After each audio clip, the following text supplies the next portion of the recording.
Zap Crypto. Tous les jours, toute l'actu crypto au même endroit. Et pour me soutenir, abonne-toi et active la cloche pour ne pas manquer le prochain Zap Crypto.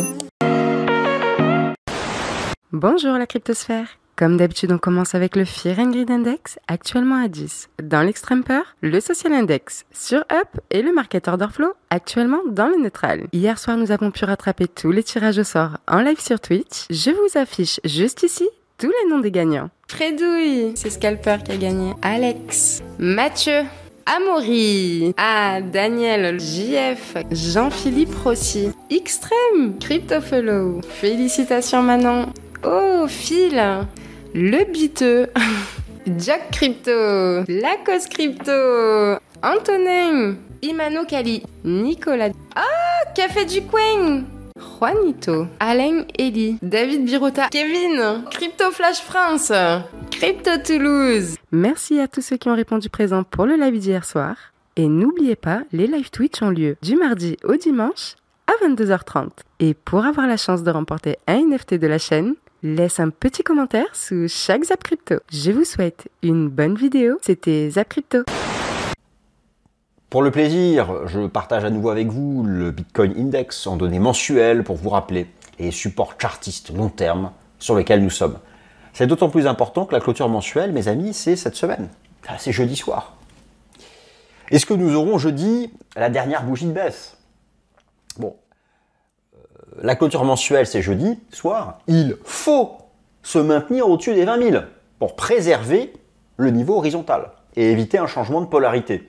Un support qui deviendrait résistance et qui entraînerait la baisse à 15 000. Donc là, nous sommes sur les 48 prochaines heures dans un timing serré et d'importance.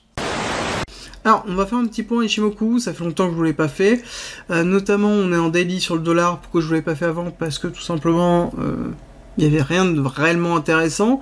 Là, on se retrouve quand même sur quelque chose d'assez fort où on a une zone de stabilisation qui est en cours.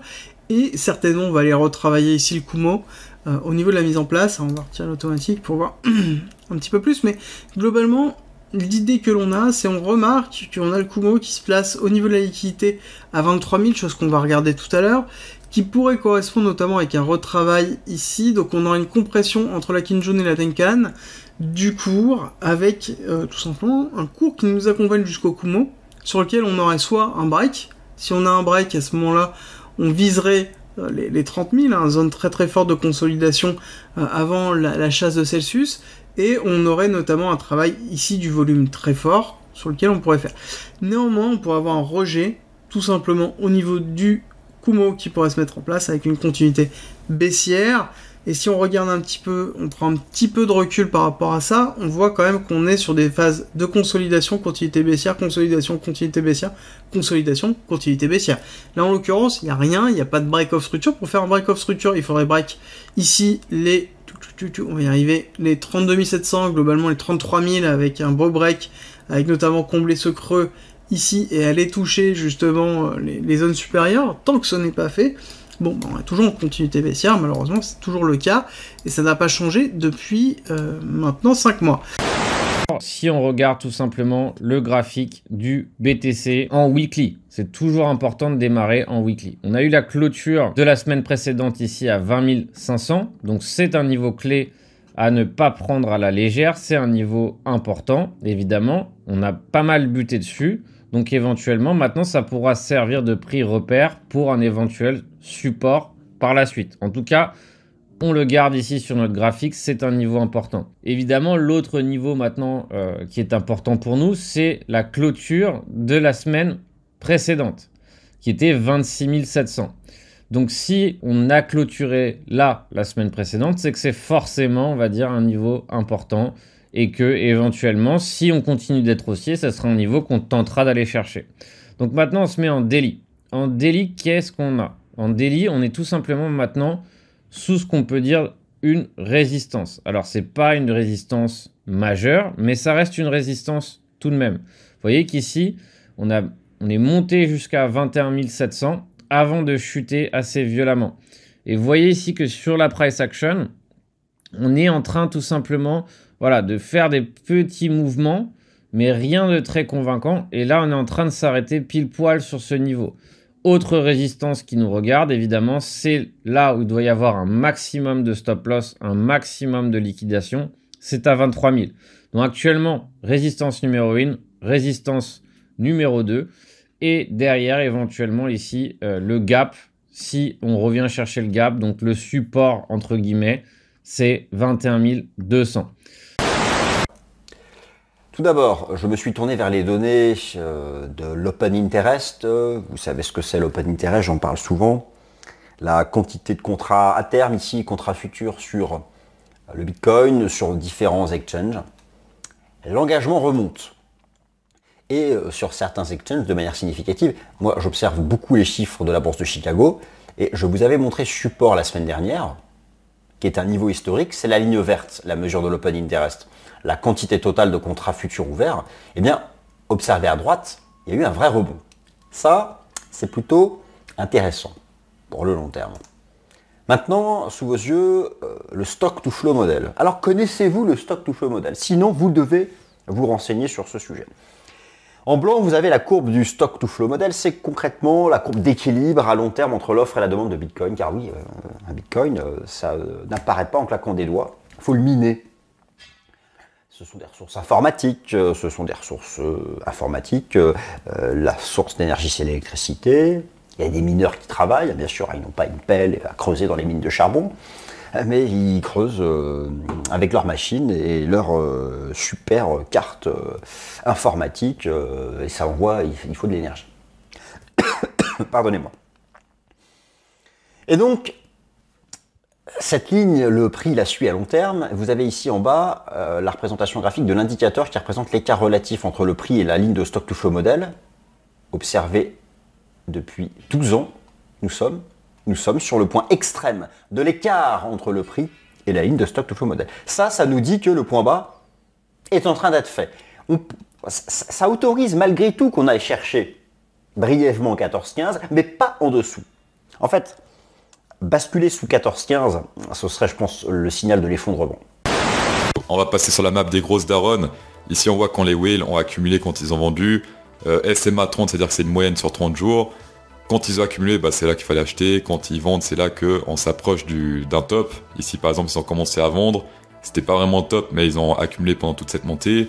Ici, ils ont tous vendu, comme on peut le voir, en 2018. Là, ils ont tous vendu avant la TH. Et après, qu'est-ce qui se passe? On se pète la gueule. Ici, ils ont tous vendu. Après, ça se pète la gueule. Ici, ils ont tous vendu, après c'était terminé, et ainsi de suite. Alors ici, ils ont fait... Bon, ils ont accumulé ici durant ce bottom, ils ont vendu durant ce range ici, ils ont pensé que c'était le top ici, en fait, on est monté encore plus. Et ici, depuis la TH, il se passe quelque chose de très étrange. Les whales accumulent. Encore plus ici, depuis les 40 000, ça fait qu'accumuler encore plus, ça FOMO littéralement. Et le prix se pète encore plus sa gueule. Pourquoi les whales se goinfrent de tant de Bitcoin? Est-ce qu'il n'y a plus assez de plancton dans la mer à cause du réchauffement climatique? Je sais pas, mais en tout cas, là, ce qu'on peut voir, c'est depuis les 40 000, les whales sont très intéressés par acheter.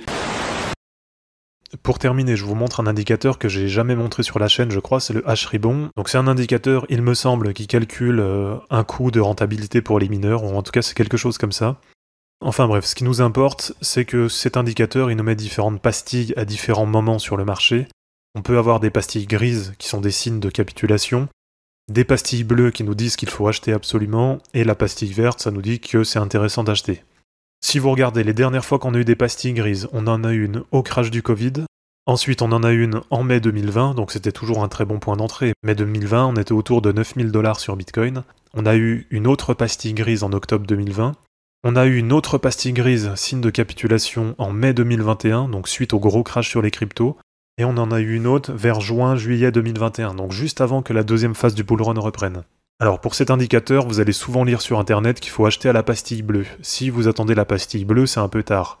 Et donc, suite au crash d'il y a 2 semaines, on a une pastille grise qui vient de s'activer. De mon côté, j'ai pas attendu cette pastille pour acheter, mais en tout cas, ça vous montre qu'on a un indicateur long terme de plus, qui ne se trompe jamais, et qui vient de nous indiquer qu'on est sur un super point d'entrée pour du long terme. Ensuite ici, on a quelque chose d'assez intéressant, donc on a le nombre de jours qu'on a plus ou moins pour faire un nouveau top, et nous passer en fait au-dessus de ça. Et lui, il nous dit qu'on aura un potentiel top donc vers la zone des 200 000, vers mi-2024. Je pense que ça correspond plus ou moins avec le halving qui sera aussi, c'est mi-2024 aussi. Bon, après, vous savez que quand on fait un halving, souvent ça prend un peu de temps avant de se déclencher. Je rappelle que le halving, il avait été par là ici pour le bull run de 2017 et le halving pour le bull run, bon, si on va appeler ça un bull run de 2021, c'était vers début 2020, donc ouais, ça prend un certain temps avant de se mettre en place. Donc est-ce qu'on va avoir un halving plus le pump directement? Ça, je ne sais pas. Donc le VIX qui est l'indice de volatilité du SP500 qui remonte un petit peu en cette journée, on n'est pas encore à des niveaux alarmants, donc si vous voyez, vous pouvez utiliser encore une fois la fractalité du marché. Donc à chaque crise, ce qui s'est passé, c'est qu'on a atteint des niveaux sur le VIX tels que 77. Donc, 77, c'était pour la crise du Covid, le crash Covid en 2020. Et si on remonte en 2007, on a atteint, donc même au-dessus, hein, à partir de 77, on commence à avoir affaire à un crash vraiment violent. Donc on a eu celui de 2007, celui de 2020, mais pour le moment, en tout cas, on n'a pas un gros crash, ça reste contenu, on n'est pas passé sur ces niveaux, ce qui signifie à mon sens qu'on n'a pas eu de totale capitulation, comme on peut l'entendre souvent sur Twitter. Pour moi, cette totale capitulation n'est pas encore arrivée, et elle n'est pas arrivée tant qu'on n'a pas atteint un niveau de volatilité sur le SP500 tel que celui-ci, qui indique vraiment un énorme crash. La politique monétaire est toujours restrictive, la croissance est toujours, justement on va aller regarder ça. Donc au niveau de la croissance, au niveau du PMI, donc ça c'est vraiment un indicateur économique quand même assez important, un leader. Donc là en fait dans le passé, les seules fois où cet indicateur-là est passé donc dans le secteur, dans le territoire ici négatif, c'était bien évidemment, enfin dernièrement en 2020 et en 2008 comme on peut le voir ici écrit. Donc actuellement, vraiment la Fed, c'est même plus l'inflation qui est vraiment son gros problème, c'est plutôt les risques d'une récession. Alors oui, il y en a qui disent que le terme récession, c'est une des recherches les plus faites actuellement sur Google. Alors c'est vrai que le mode, de recherche sur les récessions a popé sur les tendances Google, par exemple. Alors ça, je ne vais pas aller le chercher, mais c'est ce qui a été dit. Alors oui, effectivement, cependant, le marché, il n'a pas pricé une récession, pas du tout. Hein, parce qu'une récession, ça demande des résultats financiers qui baissent, et pour l'instant, on n'a pas pricé des résultats financiers d'entreprise qui baissent. Donc, on a encore de la marge, et c'est certainement pour ça que les initiés ne rentrent toujours pas forcément intensément en position actuellement. Donc là, on doit se poser la question de où on en est dans la tendance. Donc si on a breaké ici, il faut reporter la taille du range. Ça nous fait grosso merdo, au point de breakout ici, un niveau de validation et de confirmation ici. Ça veut dire que c'est à partir de ce moment-là que vont se mettre en place les suivis de tendance. C'est-à-dire que normalement, les replis vont être achetés par les traders de tendance. Bon, on voit bien ici un premier contact. Je les mets pas, mais voilà, les moyennes de court terme sont là. Donc on a ici effectivement les premiers suivis de tendance. Les deuxièmes suivis de tendance très complexes à naviguer pendant l'ère Trump, là, avec cette espèce de gros biseau d'élargissement bien dégueulasse qui en a fait chier plus d'un, moi y compris. Mais bon, bref, on a ici donc le deuxième suivi de tendance. Ce qu'il faut donc comprendre, c'est qu'à partir de deux suivis de tendance, dans une séquence de tendance, on commence à passer sur la prédominance d'une probabilité élevée de former une divergence. C'est-à-dire qu'on est déjà en train d'approcher un niveau de plafonnement du marché dans lequel, normalement, la suite qui nous attend, c'est donc, suite à ce ralentissement, la constitution du fameux pullback. C'est-à-dire, c'est la première fois où, normalement, on finira un cycle vendeur mensuel et où on atteindra des niveaux de retracement plus significatifs. Minimum 23%.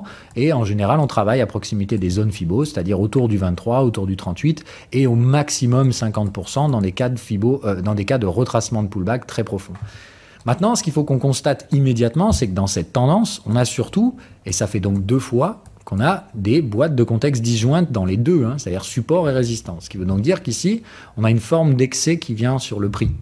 Avoir des ruptures de boîtes de contexte au niveau du breakout, c'est tout à fait normal. C'est même d'ailleurs ce qu'on veut voir. Donc, les ruptures ici sont tout à fait normales. Là, elles nous traduisent le fait que le marché est peut-être excessif.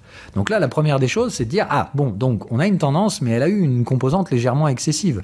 En plus de ça, on l'a examiné, on avait bien déjà deux suivis de tendance. Donc, normalement, ici, ce qu'on aurait dû avoir, c'était un ralentissement, puis l'apparition de notre pullback. Or, au lieu de ça, on a un marché donc qui accélère to the moon. Bon. L'explication ici semble relativement facile à apporter, même si elle est probablement multifactorielle. On va essayer d'en identifier le facteur principal que tout le monde a compris. Il y a juste 2 fois plus de dollars en circulation qu'en 2020, qu'en 2019. Donc, effectivement, on a eu une impression monétaire folle furieuse qui a donc causé mécaniquement, si on augmente la quantité d'argent en circulation, la valeur des biens qui circulent dans cette économie ne change pas forcément, mais par contre, son prix va monter. Donc, il est tout à fait normal ici qu'on ait vu des hausses de prix dues à la quantité de dollars en circulation. Point. Donc, effectivement, pour ma part, cet excès est assez facilement justifiable. Mais d'une, il faut le voir, on ne peut pas ne pas voir cet aspect-là, mais de comprendre que cette impression monétaire, elle était effectivement historique, due à un contexte que vous connaissez tous, et elle est aujourd'hui en train de s'arrêter. C'est-à-dire que cette phase d'impression monétaire hors norme s'arrête. Le président de la SEC, donc la Securities and Exchange Commission aux États-Unis, qui a parlé sur une interview sur CNBC, donc en télévisé si vous voulez, et qui a dit que en gros Bitcoin était pour lui le seul asset crypto qui pouvait s'apparenter à une commodity. Commodity, on va dire que c'est au départ en fait la bourse était énormément construite sur tout ce qui était agricole, hein, donc des matières premières plutôt agricoles au tout début du siècle, hein, vous le comprenez. Et en fait, les commodities, c'était tout simplement voilà le blé. Ensuite, c'est devenu l'or. Enfin voilà, ce qu'on considérerait un petit peu plus comme une sorte de matière première, même si les commodities ont pris aujourd'hui un sens beaucoup plus large. Hein, il faut le comprendre. Et en fait, pour Gensler, il nous explique qu'en gros, enfin c'est ce qu'on comprend entre les lignes. Bitcoin est quelque chose d'un petit peu d'open source, donc pour le coup, ça s'apparenterait plutôt à quelque chose un petit peu comme de l'or ou etc. Quelque chose que vous voulez posséder. Donc ça dépendrait selon lui du CFTC, c'est-à-dire le Commodity Futures Trading Commission, qui est une autre commission que la SEC, qui s'occupe elle-même des commodities. Et pour lui, tout le reste est vraisemblablement des securities. Et on commence par une news sur le CEO de Celsius. Alors on va juste en parler 30 secondes parce que ça concerne pas les NFT et Playtworld, mais ça m'a fait rire un peu jaune, mais rire quand même. Donc Alex Mashinsky qui a essayé de fuir, et RIP parce qu'il s'est fait rattraper. L'Union européenne prévoit d'interdire les paiements d'intérêt sur le dépôt en stablecoin, c'est-à-dire tu déposes de l'USDT, tu déposes de l'USDC et la plateforme, genre Binance, te reverse des intérêts. Donc ils veulent carrément stopper ça parce qu'ils se disent attends, c'est quoi cette blague? Notre livret A ou notre compte épargne, ça donne 0,025%. Ils sont pas contents avec ça, les petits moutons, hein? Ils sont pas contents avec ça. Non, hein? Alors ils vont mettre du stablecoin, qui n'est pas de l'euro, hein, bien évidemment. Et ils veulent avoir du 3, 4, 5, 6% et gagner de l'argent. Non, hein, ça va pas ça. Pourquoi les petits moutons gagneraient de l'argent? Y a que nous, hein, les gros porcs qui pouvons gagner de l'argent. C'est comme ça que ça marche, mais dans quel monde ils pensent qu'ils sont? Non, mais je te jure, quoi. On va où? Conclusion, l'Europe, elle va interdire tout, hein. C'est pas compliqué. Dis-toi que nous sommes le continent le plus rétrograde du monde pour tout ce qui est technologie, pour tout ce qui est tout. Au final, l'Europe, elle veut être toujours plus clean que clean. Il faut être mieux que les autres, hein. Et surtout, ils aiment bien leur petit pouvoir, tu vois. Et les crypto-monnaies, ça menace leur petit pouvoir. Tu vois, ils veulent leur petit pouvoir. Eh voilà, ils se sont dit, on va commencer par ça. N'oublie pas en plus qu'il y a la loi MiCA qui est en train d'être préparée. Et dans cette loi MiCA, ils veulent aussi que la Commission européenne introduise des règles régissant les jetons NFT. Mais oui, l'objectif est de protéger les consommateurs, bien évidemment, en exigeant que les plateformes NFT obtiennent des licences spéciales, histoire qu'on puisse vous taxer un maximum de pognon. Rentre tes licences spéciales pour qu'on sache combien tu touches et pour qu'on sache combien on va te prendre. Mais oui, vive l'Europe, communauté économique européenne. Nom de Dieu. Eh ben, il y a un nouvel article du Wall Street Journal qui nous indique qu'il y a de plus en plus de hedge funds, ces fonds d'investissement, qui sont en train de parier sur une chute de l'USDT, sur une chute de ces stablecoins, un peu comme Terra USD a connu avec une chute de la stablecoin qui valait $1 à 0. Il y en a beaucoup qui parient sur ça. Alors pourquoi ils parient sur ça? Parce qu'en fait, ils pensent que l'USDT, il n'y a pas suffisamment de collatéral derrière. Il parie que Tether n'a pas les plus de 60 milliards de dollars en cash, ou plutôt même en équivalent de cash disponible. Il y a pas mal de rumeurs qui circulent depuis longtemps sur le fait que Tether est très exposé au marché chinois avec des commercial papers, en gros des produits financiers chinois au niveau de l'immobilier chinois qui aurait une forte décote et du coup qui ne vaudrait pas les 68 milliards de dollars. Il y a plein de rumeurs sur ça et ils sont en train de shorter. Ils sont en train de shorter, de parier à la baisse sur l'USDT. Il y a des mécanismes pour faire ça, où en fait on ne paye pas grand chose pour shorter l'USDT parce que ça reste une stablecoin, mais en cas de gain, on gagne énormément. C'est un pari très risqué. Il y a des centaines de millions de dollars qui sont en jeu. C'est ce que nous dit le Wall Street Journal. Et ça a déjà en partie marché parce que il y a quelques semaines, avec la chute du Terra USD, on avait connu un Tether à 0,95 $. Donc c'est bien en dessous d'1 $. Mais c'est remonté depuis. Et là, il y a ce combat du coup entre ceux qui vont shorter et ceux qui vont détenir les Tether. Et j'espère honnêtement que le USDT ne va pas chuter. Et je répète, moi j'ai pas toutes mes stablecoins au même endroit. Il faut mieux diversifier. De toute façon, j'ai pas beaucoup de stablecoins. Je préfère les cryptos qui fluctuent. On débute les actualités du lundi avec le fonds d'investissement 3 Arrows Capital qui continue de montrer des signes inquiétants. Et pour vous remettre dans le contexte, je vous rappelle qu'il y a 2 semaines, ce fonds d'investissement spécialisé dans le secteur crypto avait subi une liquidation de 400 millions de dollars suite au crash du Luna, faisant ainsi planer un risque d'insolvabilité auprès de leurs prêteurs. Et je vous rappelle que la semaine dernière, on avait la société Voyager Capital qui avait annoncé être en difficulté à cause d'un prêt de 15 250 BTC et de 350 millions d'USDC qu'ils avaient accordé à 3 Arrows Capital. Et finalement, aujourd'hui, le fonds d'investissement est officiellement en défaut de paiement vis-à-vis de Voyager, car ils avaient jusqu'à aujourd'hui pour honorer leurs dettes. À savoir que d'après leur déclaration, Voyager Capital ne compte pas en rester là, car ils ont annoncé être actuellement en recherche de solutions pour se faire rembourser par 3 Arrows Capital.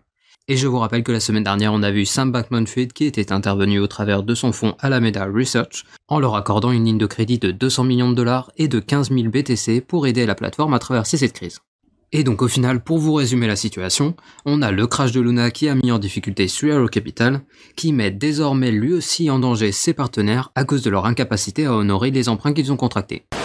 On va passer à la news suivante, FTX, donc Batman qui va racheter apparemment un exchange majeur aux États-Unis. C'est Sam Bankman qu'on appelle Batman et qui va acheter Robinhood. Donc pour moi c'est dans l'ordre des choses, c'est normal. Et donc c'est une rumeur, mais rumeur quand même lancée par Bloomberg. Donc voilà, c'est pas rien. À prendre avec des pincettes quand même. Hein. Ouais, on va surveiller ça. Mais c'est assez incroyable parce que ce gars-là, moi il me fait marrer parce que il a l'air comme ça un peu dégène, mais on en parlait tout à l'heure, je disais, on dirait qu'il a gagné à l'euro-million, et comme tu as dit, en fait, il a gagné à l'euro-milliard, et il dit, bon, alors, je vais acheter ça, ça, c'est bien, tu me le mets aussi, ok, ça, c'est, ok, vas-y, donne. Et Robinhood, en France, c'est pas trop connu, par contre, aux États-Unis, c'est quand même un gros exchange, et d'ailleurs, cette rumeur a fait bondir le cours du Robinhood de 14% à Wall Street, et donc 14% en crypto, voilà, on va dire que c'est normal, mais dans le marché traditionnel, 14%, c'est incroyable. Donc, à voir. Et puis, encore une fois, FTX, qui confirme son omniprésence dans le monde de la crypto et de la blockchain. Quoi. Ouais. Juste pour donner un ordre d'idée, 14% dans le marché traditionnel, c'est comme s'il y avait un coin que vous kiffez. C'est comme si le Bitcoin prenait 60% d'un coup. D'un coup, ce Bitcoin fait plus 60%. Batman qui continue à faire des emplettes, on dirait un Saoudien sur les Champs-Élysées qui, justement, achète tout et n'importe quoi.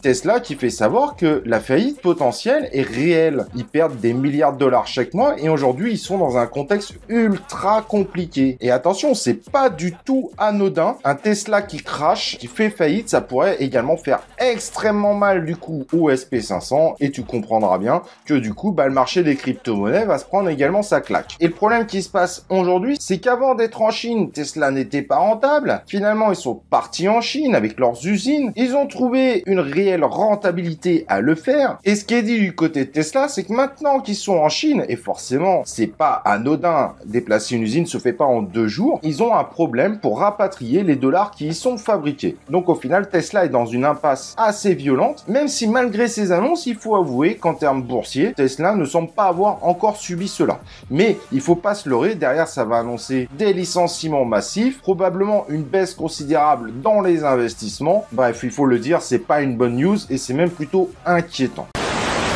Ensuite, on passe à une news sur la Fnac Darty. D'ailleurs, je savais même pas que Darty ça appartenait à la Fnac, mais en tout cas, voilà. la Fnac, ils ont investi dans Mindid, qui est en fait une start-up du Web3. Donc, la Fnac est quand même un géant de la culture, entre guillemets, en tout cas en France, je sais pas trop dans les autres pays. Mais du coup, voilà, donc ils s'intéressent au Web3, ils investissent dedans, donc dans le Web3, dans les NFT, donc très très cool du coup, très bonne news du coup pour la sphère NFT au moins française.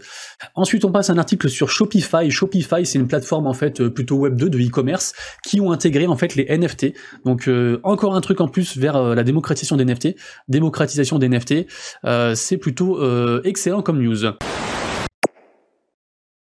Et en parlant de hackers, on a le groupe d'activistes Anonymous qui a pris position dans l'affaire Terra. En effet, dans une vidéo postée hier soir, le groupe met en avant le fait que Do Kwon s'était montré extrêmement arrogant en disant que son projet était meilleur que les autres, et il rappelle également les récentes accusations venant des témoignages internes qui accusent le fondateur d'avoir détourné 2,7 milliards de dollars. Et il rappelle également que Do Kwon était derrière le projet de stablecoin Basis Cash qui avait fini par lui aussi s'effondrer, et ils estiment que le fondateur de Terra avait de mauvaises intentions dès le début de la création de Terra. Et donc par conséquent, ils annoncent qu'ils vont également mener leur enquête comme de nombreux régulateurs, et ils vont particulièrement chercher à mettre en lumière le passé de Do Kwon depuis son arrivée dans le secteur crypto. Et donc, pendant que le fondateur clame son innocence dans les médias et sur les réseaux sociaux, il semblerait que son passé pourrait potentiellement être exposé en place publique, et bien sûr, comptez sur moi pour vous tenir au courant quand on aura plus d'informations, et pour les plus curieux d'entre vous, je vous mets en description la vidéo des Anonymous.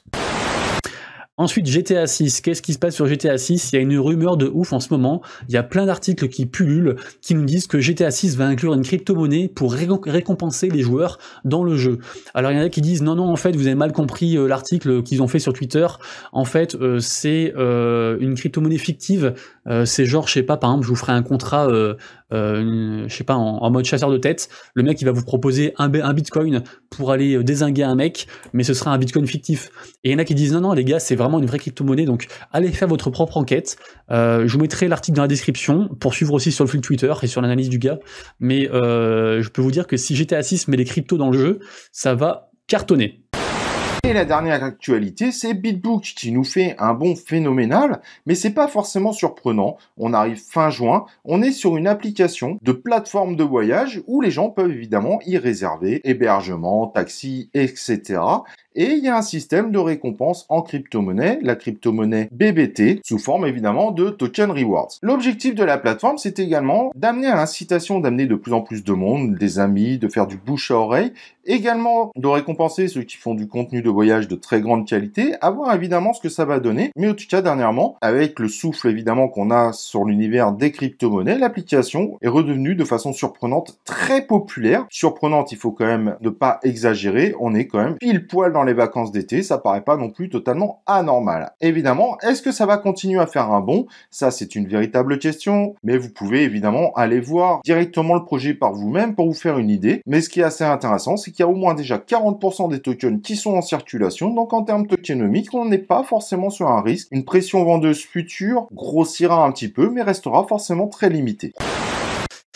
Ensuite, encore une news concernant la gastronomie du Web3. Rappelez-vous le restaurant Bored and Hungry, je sais pas comment on prononce. En fait, c'était un restaurant qui était... alors, ils n'étaient pas partenaires avec Bored Ape, mais ils avaient fait toute la devanture en mode Bored Ape, NFT, l'intérieur aussi, tout customisé. On payait en crypto, on pouvait aussi payer en ApeCoin, enfin... Vraiment le gros truc. Et là, en fait, ils ont rétro-pédalé. Ils ont rétro-pédalé et maintenant, ça y est, ils prennent plus les cryptos, ils redeviennent un resto normal. Et c'est vrai que pendant ces périodes d'incertitude avec le marché qui est incertain, beaucoup de chutes, beaucoup de projets qui meurent, et en fait, on voit les plus gros projets, les projets les plus résistants qui réussiront à passer cette vague-là. Et ce sera les meilleurs projets en fait. Et eux, malheureusement, ils ont voulu surfer sur cette hype-là et ça marche plus pour eux. Et du coup, rétro-pédalage. Et j'arrive pas à le dire décidément. Et ils redeviennent resto normal. Donc tant pis pour eux, c'est dommage. Alors, ce zap t'a plu ? Dis-moi en commentaire quelle est l'actu qui t'a le plus intéressé. Et si tu as manqué les actus d'hier, retrouve juste ici le Zap Crypto de la veille.